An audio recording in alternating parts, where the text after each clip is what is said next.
Guys, आज की movie दो ऐसे भाई बहन की है जो कि बिना किसी डर के हमेशा एक दूसरे के साथ इंटीमेट होते रहते हैं।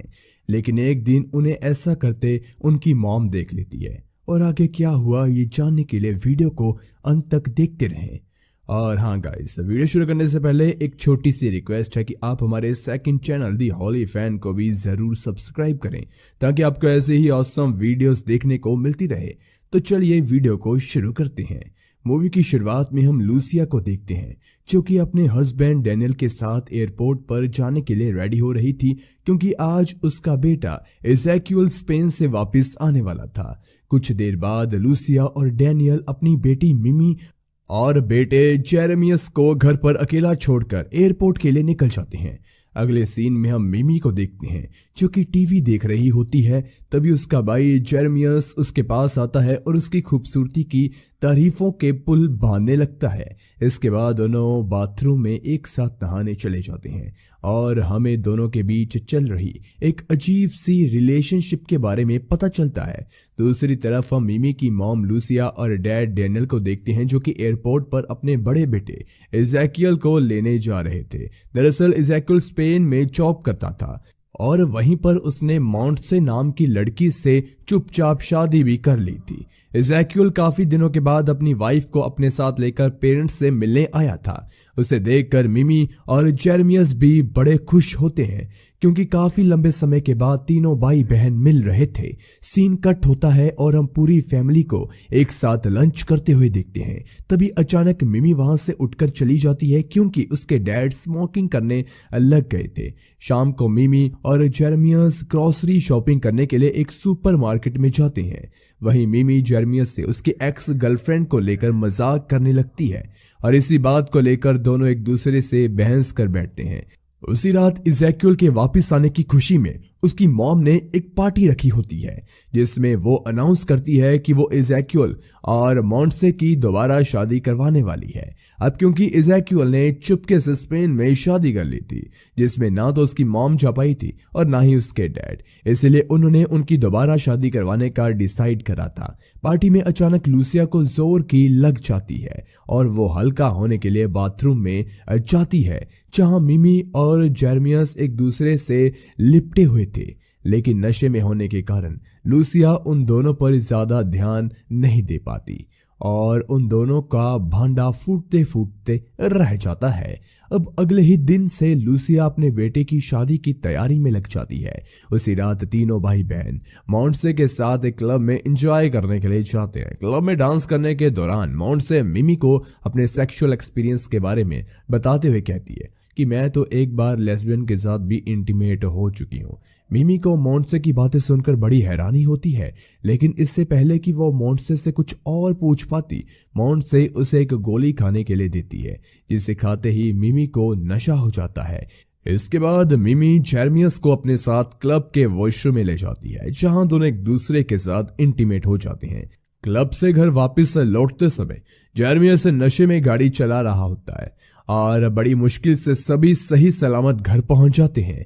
अगले दिन एज़ेकियल जेरेमियस के साथ लूडो खेल रहा था। तभी गेम में चीटिंग करने की वजह से दोनों आपस में लड़ने लगते हैं। उसी वक्त मिमी बाहर से आती है।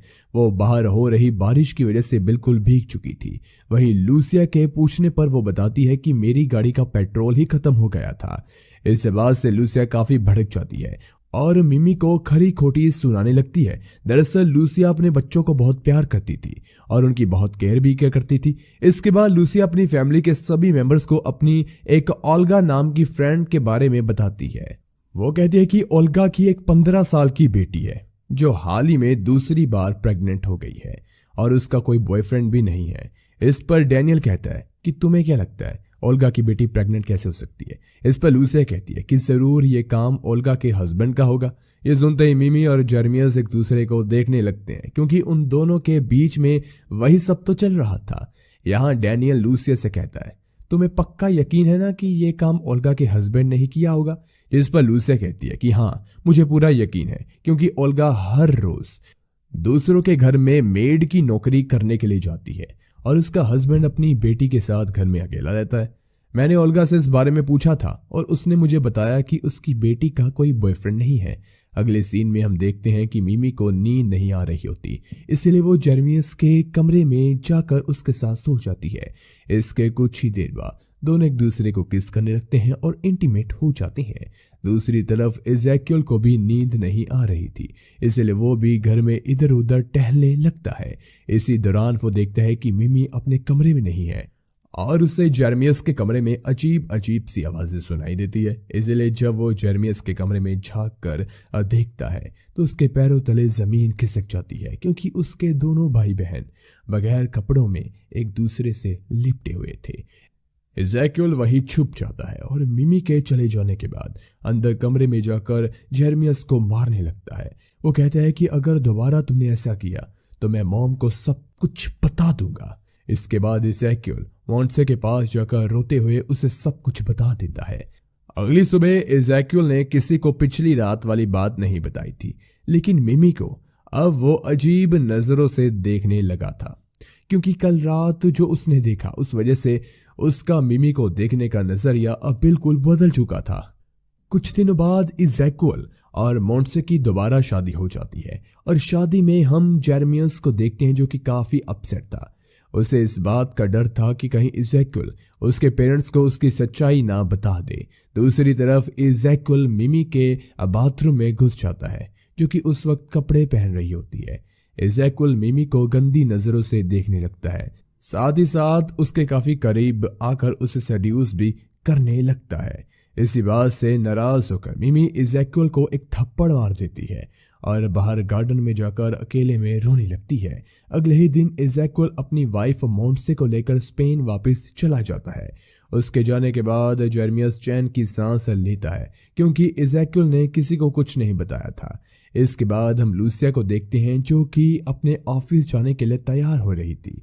दरअसल शादी के चक्कर में वो कई दिनों से ऑफिस भी नहीं गई, जिसकी वजह से उसका काफी काम पेंडिंग पड़ा हुआ था। वहीं लूसिया के ऑफिस चले जाने के बाद जेरेमियस और मिमी की कहानी फिर से शुरू हो जाती है, क्योंकि उसके डैड भी काम से बाहर गए हुए थे और वो दोनों घर पर बिल्कुल अकेले थे। सीन कट होता है और हम देखते हैं कि लूसिया अपनी एक इम्पोर्टेंट फाइल घर पर ही भूल गई है और वो जेरेमियस को फोन लगाती है, लेकिन जेरेमियस तो मिमी के साथ एंजॉय करने में बिजी था। लूसिया कई बार फोन लगाती है मगर कोई भी रिसीव नहीं करता, इसलिए लास्ट में वो खुद ही फाइल लेने के लिए घर पहुंच जाती है। घर में वो जेरेमियस को आवाज लगाती है, लेकिन ना तो जेरेमियस जवाब देता है और ना ही मिमी। तभी लूसिया को ऊपर के कमरे से अजीब अजीब आवाजें सुनाई देती है और जब वो उस कमरे में झांक कर देखती है तो उसकी आंखों के सामने अंधेरा छा जाता है। अंदर जेरेमियस और मिमी इंटीमेट हो रहे थे, जिसे देखकर कुछ पलों के लिए लूसिया की आवाज भी निकल नहीं पाती। कुछ देर बाद लूसिया चीखने लगती है, जिससे डर कर दोनों भाई बहन भी रोने लगते हैं। पहले तो लूसिया दोनों को मारने लगती है, मगर जल्दी तीनों एक दूसरे से लिपट कर रोने लगते हैं। इसके बाद लूसिया रोते हुए कमरे से बाहर निकलती है। जेरेमियस उसे समझाने के लिए उसके पास आता है, लेकिन गुस्से में होने की वजह से लूसिया जेरेमियस के चेहरे पर कांच के एक टुकड़े से वार करती है, जिससे कि जेरेमियस के फेस पर एक गहरा कट लग जाता है और उसे ब्लीडिंग होने लगती है। अगले सीन में हम जेरेमियस को देखते हैं जो कि अपने डैड और ग्रैंड मदर को बता रहा था कि मैं और मिमी अपने अपने कमरे में थे। तभी मुझे किचन से मॉम के चिल्लाने की आवाज़ सुनाई दी। मैंने जब किचन में जाकर देखा तब वहाँ मॉम अपने सर पर बंदूक ताने हुई थी और उन्हें बचाने के चक्कर में मुझे ये चोट लगी। उसके डैड भी उसकी बात मान लेते हैं, क्योंकि अपने बच्चों की सच्चाई जानने के बाद लूसिया को बहुत बड़ा सदमा लगा, इतना कि उसकी याददाश्त भी चली गई थी और सच्चाई वही किसी कोने में हमेशा के लिए दब कर रह गई। इसी के साथ ये मूवी खत्म हो जाती है। हमारे दूसरे चैनल दी हॉली फैन की लिंक डिस्क्रिप्शन में मिल जाएगी और इस मूवी का नाम भी आपको डिस्क्रिप्शन में मिलेगा, तो जल्दी से जाकर मूवी देख लो और हमारे दोनों चैनल को सब्सक्राइब भी कर लो। Thanks for watching.